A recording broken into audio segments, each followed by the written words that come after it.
آج کل تحریک عدم اعتماد کا ذکر آتے ہی بہت سے حلقوں کی جانب سے آئین کی شق 63A کا بار بار حوالہ دیا جاتا ہے۔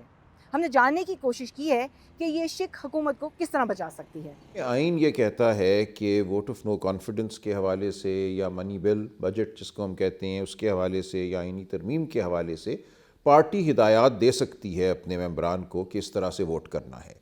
لیکن اگر کوئی ممبر اس طرح سے ووٹ نہیں کرتا، پارٹی کی جو ہدایت ہے اس سے انحراف کرتا ہے، تو یہ نہیں ہے آئین میں کہ اس کا ووٹ ضائع ہو جائے گا یا اس کا ووٹ گنا نہیں جائے گا۔ وہاں صرف اتنا لکھا ہے 63A میں کہ جو پارٹی ہیڈ ہے وہ اگر چاہے تو اس کے خلاف تادیبی کارروائی کر سکتا ہے۔ وہ یہ کہہ سکتا ہے کہ اس شخص نے ہمارا جو ایک ہدایت نامہ تھا اس کے مطابق ووٹ نہیں کیا، لہٰذا میں یہ کہتا ہوں کہ اس نے پارٹی سے ڈیفیکٹ کر لیا ہے یا پارٹی سے یہ ہٹ گیا ہے۔ اس کے بعد معاملہ اسپیکر کے پاس جائے گا، اسپیکر صاحب اس کو دیکھیں گے، وہ پھر اس کو چیف الیکشن کمشنر کے پاس بھیجیں گے، وہ معاملہ پھر الیکشن کمیشن کے سامنے رکھا جائے گا اور بالآخر الیکشن کمیشن فیصلہ کرے گا کہ اس شخص کو ڈی سیٹ کرنا ہے، اس کی نشست جو ہے وہ اس سے چھننی ہے یا نہیں چھننی۔ اس لیے 63A سے بچنے کا کوئی چانس نہیں ہے، بیکاز تین چیزیں ہیں اس میں۔ ایک تو تب تک جب کہ وہ بندہ ووٹ نہ کرے، جو M&A ہے یا لیجسلیٹر ہے، جب تک وہ ووٹ نہ کرے اس کی ڈسکوالیفیکیشن کا عمل سٹارٹ نہیں ہوتا۔ اینڈ سپوز اس کی ڈسکوالیفیکیشن کا ڈیفیکشن کی وجہ سے عمل ہو تو وہ الیکشن کمیشن نے کرنا ہے، تو امیڈیٹ ڈسکوالیفیکیشن کوئی چیز نہیں۔ سملرلی اگر آپ بات کریں کہ لیٹس سے ازیومنگ کہ ایسا کچھ پاسبل تھا اور ایسا کچھ ہو جائے، تو اس صورتحال میں بھی وہ اگر ڈی سیٹ ہو جاتے ہیں M&As تو حکومت کی میجورٹی ختم ہو جاتی ہے۔ کیا حکومت واقعی کسی ممبر کو ووٹ ڈالنے سے روک سکتی ہے؟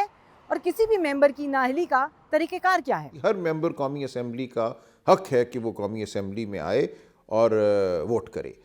صرف جو یہ قدغن لگی ہے وہ ووٹ کے بعد پارٹی ہیڈ کی ثوابدید پر منحصر ہے، لیکن اس کو یہ کہنا کہ تم نے چونکہ ہماری ہدایت کے مطابق ووٹ نہیں کرنا، ہمیں یہ علم ہو گیا ہے، تمہارے ذہن میں ہم نے جھانک کے دیکھ لیا ہے، اس لیے تمہیں ہم ووٹ کرنے نہیں دیں گے یا داخل نہیں ہونے دیں گے، بالکل ہی یہ آئینی طور پر غلط بات ہے، لغو بات ہے۔ بلکہ ایک اور چیز یہ ہے کہ یہ بائنڈنگ نہیں ہے آن ایلائز، سو جہاں تک پارٹیز کا تعلق ہے، PMLQ کا، MQM کا، ان پہ یہ بائنڈنگ نہیں۔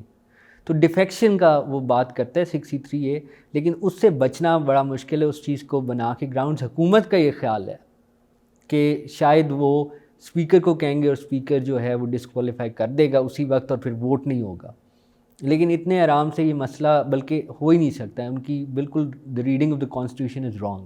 مارین قانون کے مطابق 63A کا اطلاق صرف PTI کے ممبران تک محدود ہے، اس لیے اتحادی جماعتوں کا ووٹ دن بدن زیادہ اہمیت اختیار کرتا جا رہا ہے۔